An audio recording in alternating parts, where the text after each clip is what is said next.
அண்மை செய்தி.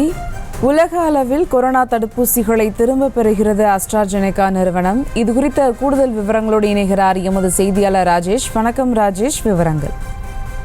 சுபா வணக்கம். உலகம் முழுவதும் அந்த கோவிஷீல்டு ஊசிகள் திரும்ப பெறப்படுவதாக அந்நிறுவனம் அறிவித்திருக்கிறது. இந்த கோவிஷீல்டு தடுப்பூசியை தயாரித்த அந்த நிறுவனம் பொறுத்தவரையிலே அஸ்ட்ராஜெனிகா என்ற அந்த தனியார் நிறுவனம் முதலிலே தயாரித்தது. அதனைத் தொடர்ந்துதான் இந்தியாவில் தயாரிக்கக்கூடிய அந்த பணிகள் என்பது கல்லூரியுடன் இணைந்து நடைபெற்றது. இந்த நிலையில் உலகம் முழுவதும் தங்கள் கொரோனா தடுப்பூசிகளை திரும்ப பெறுவதாக அஸ்ட்ராஜெனிகா நிறுவனம் அறிவிப்பு வெளியிட்டிருக்கின்றது. கோவிஷீல்டு தடுப்பூசியால் பக்க விளைவுகள் ஏற்படுவதை ஒப்புக்கொண்டு அஸ்ட்ராஜெனிகா இந்த முடிவை எடுத்திருக்கின்றது. கோவிஷீல்டு தடுப்பூசியால் பக்க விளைவுகள் ஏற்படுகிறது என்று அது ஒப்புக்கொண்டிருக்கின்றது. கோவிஷீல்டால் இரத்த தட்டுக்கள் குறைவு மற்றும் இரத்த உறைதல் உள்ளிட்ட பக்க விளைவுகள் ஏற்பட்டன என்று ஏற்கனவே நீதிமன்றத்தில் ஒரு அபிடவிட்டிலே அந்த நிறுவனம் குறிப்பிட்டிருந்தது.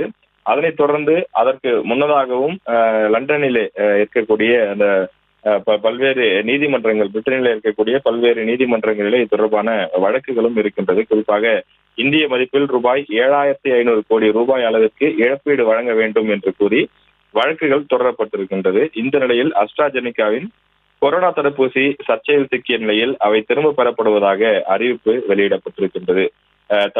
இந்தியாவை பொறுத்தவரையிலே கோவிஷீல்டு, கோவேக்சின் உள்ளிட்ட 2 விதமான தடுப்பூசிகள் அதிக அளவிலே மக்கள் பயன்படுத்தி கொண்டிருந்தார்கள்.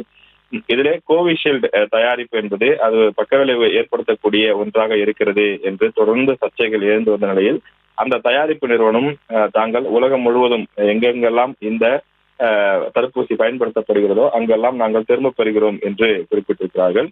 பிரிட்டிஷ் மருந்து நிறுவனம் ஜாக் அரிதா பக்க விளைவுகளை ஏற்படுத்தும் என்று ஒப்புக்கொண்டதாக அறிவிக்கப்பட்ட சில நாட்களுக்கு பிறகு அஸ்ட்ராஜெனிகாவும் தங்களுடைய, அதாவது அஸ்ட்ராஜெனிகா மற்றும் ஆக்ஸ்போர்ட் பல்கலைக்கழகத்தால் உருவாக்கப்பட்ட இந்த தடுப்பூசி கோவிஷீல்டாக இந்தியாவினுடைய சீரம் இன்ஸ்டிடியூட்டின் மூலமாக தயாரிக்கப்பட்டது.